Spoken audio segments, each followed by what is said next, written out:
Yo, let's talk about my new Ikonix KS-810. Big Sife. Fat Man Scoop, Brooklyn Clan. What's up, y'all? This is Fat Man Scoop. And right now, you watching the sensei, the number one, the king, my dude, Big Brando. He taught me, personally, me, Fat Man Scoop. All you gotta do is keep your mouth closed and your ears open. Listen to the man talk. That's knowledge personified right there. And I wouldn't trust nobody else but my dude, Big Brando. And I said it. Fat Man Scoop, Big Brando. Let's go. What's happening, everybody? Boy, Big Brando, and today we're talking about my new Ikonix KS-810 sewing machine. More importantly, it's a post sewing machine. Now, let me start this video off by saying I don't know nothing about sewing. I barely learned how to work my embroidery machine, and I picked up this sewing machine. Now, the biggest reason why I picked this sewing machine up is mainly to stitch patches onto hats. Now, most of you guys might be thinking, don't you already have an embroidery machine? Why not just embroider onto the hats? And you're right, I do have an embroidery machine, but patches on hats is such a big moneymaker. One, very inexpensive to do. And two, you can order a bunch of patches from overseas for dumb cheap. Now, some of you guys might be asking, but don't you have a hat press? Can't you just press the patches onto the hats? You're absolutely correct. There's nothing wrong with heat pressing patches onto hats. But if you don't have the right cap press, you'll experience creasing on the hats, press marks on the hats, and also I use a lot of wool and acrylic hats. Those hats don't hold up well under the heat. So to minimize all of that, I got a post sewing machine. And when I say post sewing machine, I'm talking about this post right here. This is gonna allow me to put the hat on top,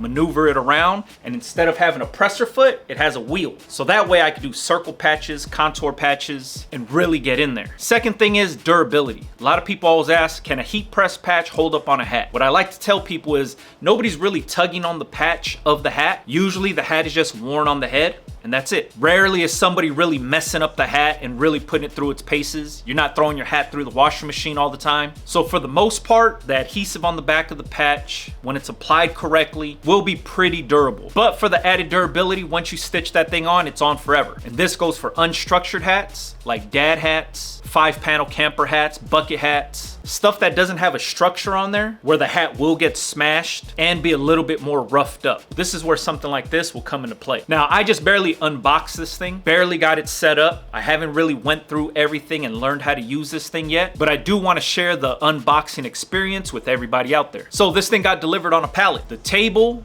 or the stand with the machine. It was wrapped up pretty good. The shipping company, when they delivered it, there was a hole in the box, like it got smashed in.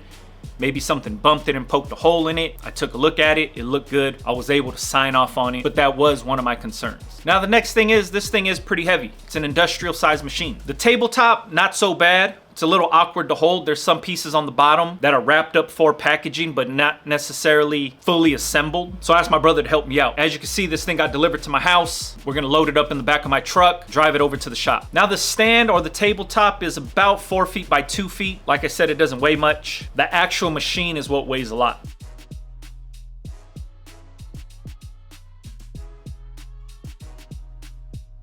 And here's the machine set up on the table.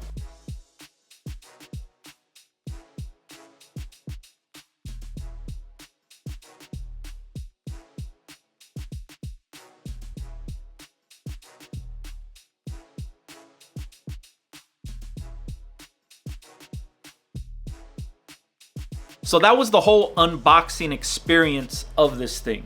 This is one of my gripes right here, was when I first opened up the box, I didn't see any instructions, any manual, anything, really. Until I started doing some searching around, and then that's where I found this right here.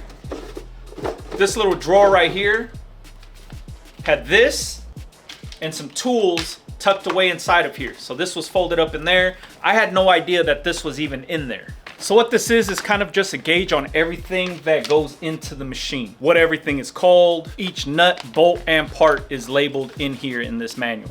Now this machine's fully set up. You can wind up your own bobbins right here. You load them up. Thread spools are up here. Down below you have a pretty big pedal and you have enough table space to get your work on. Now I picked this thing up from Ricoma. I'm excited to learn how to use this thing and I'm really interested in sewing these patches on. I know a lot of you guys have seen leather patches are pretty popular right now. This thing will sew leather patches onto hats. When I was at the Impressions Expo back in January, I seen a lot of vendors starting to do the printed patch that has embroidery on top of it. So it's a mixture of both. Ordering a bunch of those types of patches and stitching them onto hats is gonna be an easy call. And in my eyes, this is a good way to decorate on hats if you didn't want to actually invest into an embroidery machine right away. Using embroidered patches or printed patches and then just sewing them on is an easy way to add value to the brand, to your products, especially if you are already doing like vinyl on hats and you wanted to add a little bit more dimension or a little bit more texture. This is where something like this comes into play. And like I said, this thing's very inexpensive. It's about the same price as a heat press. And now being able to sew patches on hats, patches on vests, patches on jackets, to me, this is gonna be pretty profitable within my business. So like I said, I haven't started using it yet. I haven't learned this machine fully yet. I don't know nothing about sewing. I'm very brand new to sewing. So I already know I'm gonna be messing up on a bunch of hats right out the gate, but we're in this thing together. So if you got any questions or if you're a professional at sewing and you got any tips for me, please leave it in the comments for me. I'll try to link the same exact machine in the description box for you if you wanted to do a little bit more research on it for yourself. And follow along for this journey, man. Catch me on Instagram, Big Brando TV. Check you guys out on the next one, man. Yeah.